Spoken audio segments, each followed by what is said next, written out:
Hi everyone, welcome back to the channel. It's Alec here, and what I'm doing today is some tree identification. And what you can see here in front of me is a common horse chestnut tree, and right across from it here's a larger one, and just starting to get a bit of fruit on it now. And you can see the shape of the bark there. So that's my first tree, and as a kid we always used to gather the chestnuts and play conkers at school. And this tree is maybe about 30 metres in height, quite mature. So that's my first tree of the day I've identified for you. The next tree I'm going to show you here is a beech tree, and this one here I'd say is about 30 metres also. I know this might be a bit hard to pick out. I know this might be a bit hard to pick out here, the type of light we've got. Try and bring that in for you.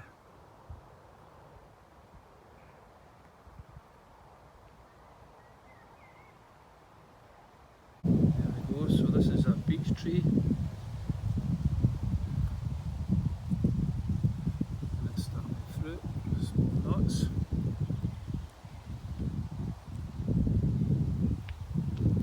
And there we go, the type of bark it has.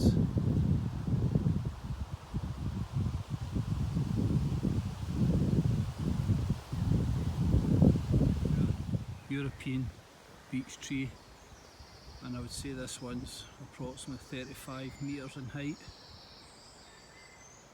Absolutely spectacular tree, one of my favourites.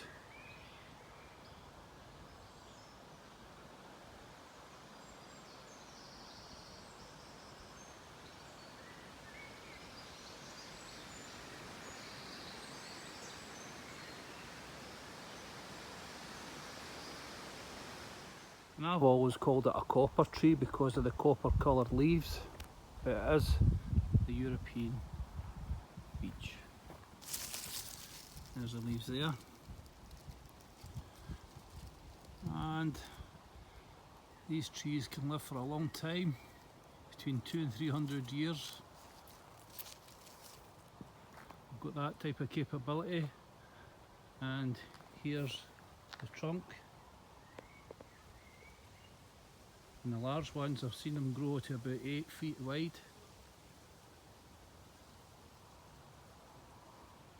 A beautiful tree.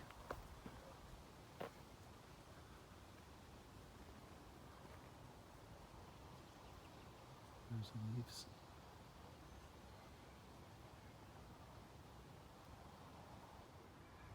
The next tree here, we've got a row, about 5 or 6 of them, and these are large leafed lime trees, and they can grow to about 40 metres in height.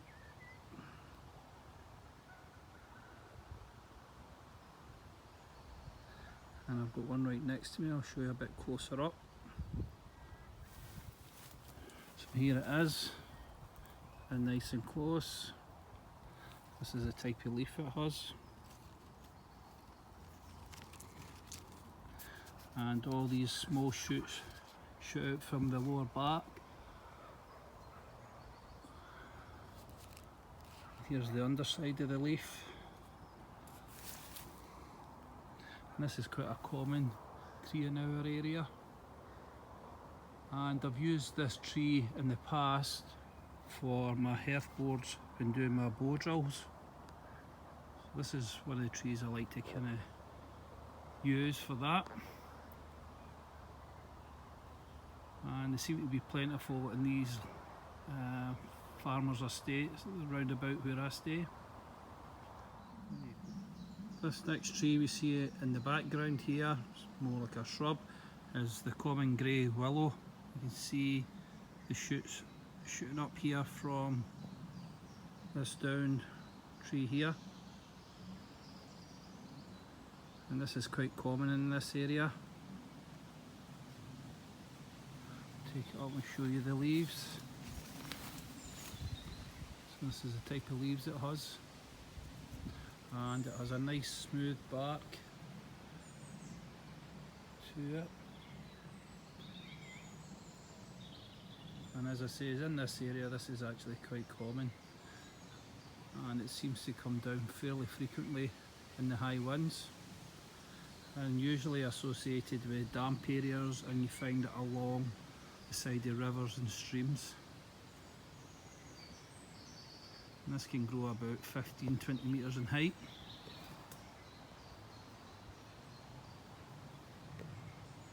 And can be quite thick in some places.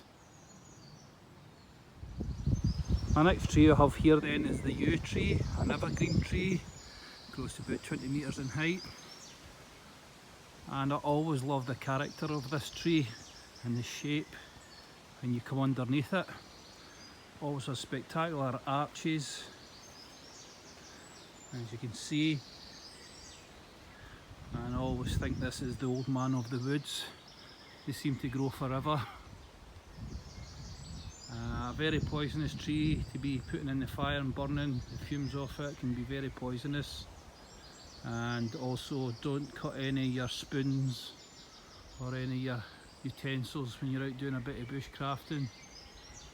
But this is a cracking tree as well. Beautiful character about it.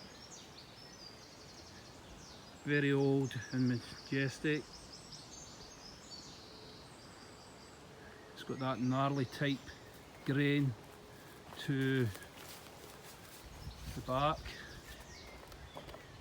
and it's very dense when it comes to trying to saw through it with your saw. But here's some of the limbs growing off of this one.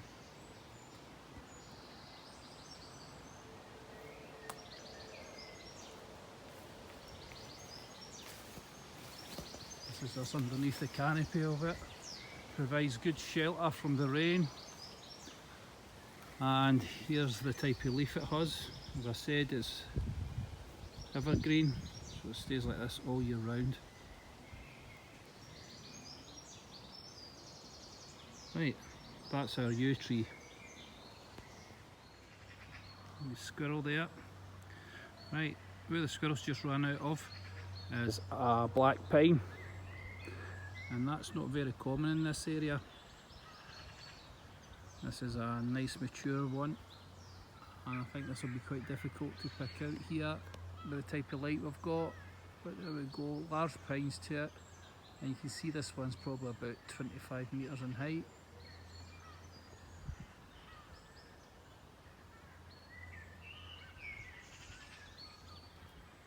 I'll take you up and show you the trunk. You can see the trunk's approximately 4 feet wide.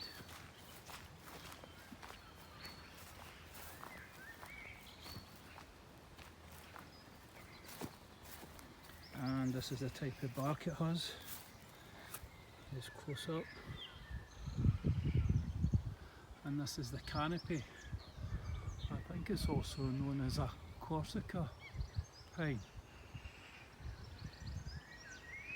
I'm not a tree expert by any means, so if I've got that wrong you can correct me in the comments. There you go, the black pine. This next tree, I'm sure most of you will recognise it, is the weeping willow, and that can grow up to about 30 metres in height. And this is a mature one here, or also known as the Babylon willow. It's very distinctive with this hanging type branches, as you can see here.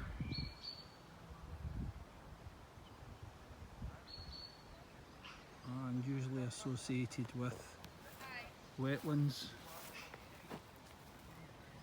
river bankings. I think this is another spectacular tree, and here's the leaves of it.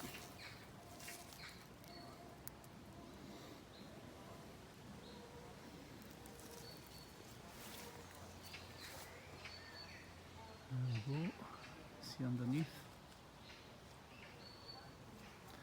So this is your weeping willow. And here we have a lovely example of a hollow tree.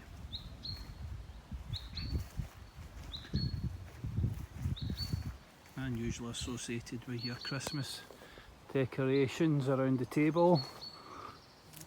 And here's some of the leaves. Could be quite prickly at times. And most people associate this tree with Christmas and festive times. And here's a nice example of how a healthy trunk should look and the type of bark it's got.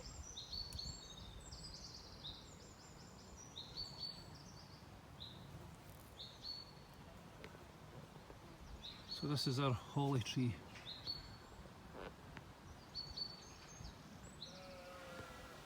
This next shrub is the rhododendron.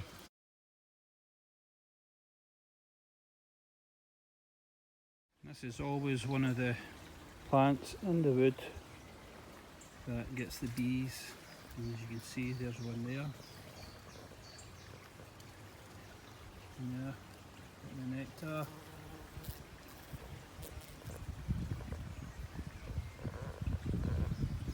So always reminds you that the spring is well and truly here and the summer's about to kick right in. Here's another one over here at a different stage of flowering. Look at these flowers and stems, absolutely beautiful.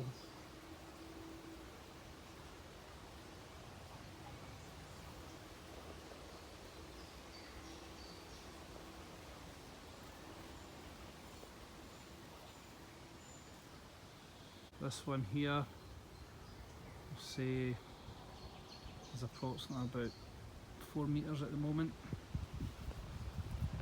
And these can grow to about 8-10 metres. I've seen some of them.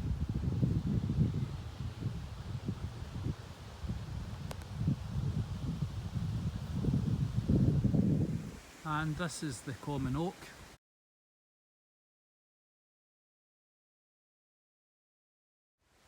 And sometimes referred to as an acorn tree. And also I've heard it being called the English oak. But here's the leaves of the oak, which makes it very distinctive.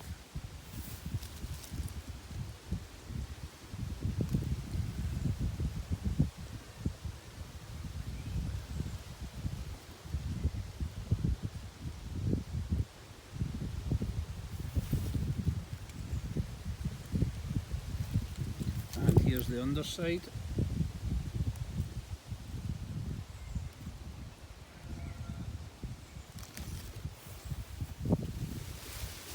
I'll just show you the underside.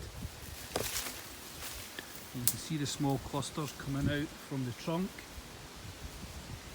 The very gnarly trunk.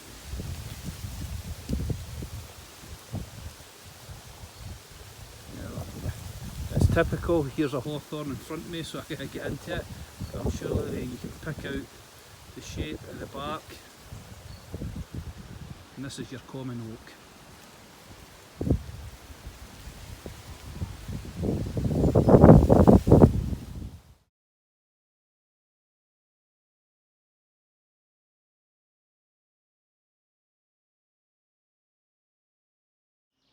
Here we have a sycamore maple tree, and I don't really see this one that often with these colour of leaves. Just pull that down so you can see. There we go.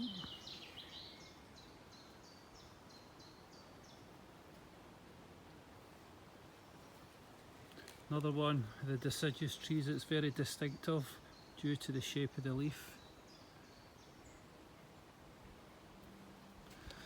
And this is how we normally would see the leaves, like so. And here's the trunk, a mature tree there. The more it matures, the more we get this kind of flaky, scaly trunk to it. and as it's younger it's a bit more smoother. As you can see, as you start moving up the tree. And that grows to about 100, 120 feet in height, some of them.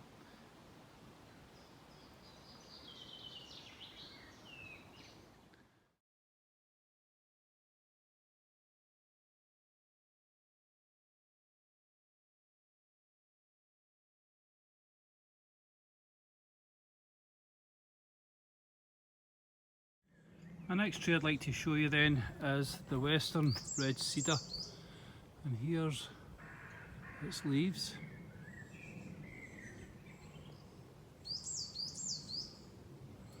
And this is a very distinctive tree, it can grow up to about 70 metres in height. I think it produces a great canopy when it's raining, just to get underneath it. This is a tree I can always come to when I'm coming up to my camp, and it has a very distinctive bark. And if you get it where it's dry enough, you can pick it off, mash it up. You see it's dry here, we'll put this out. And it makes good tinder, even on a very wet day. I use this quite a fair bit. This is what it looks like underneath.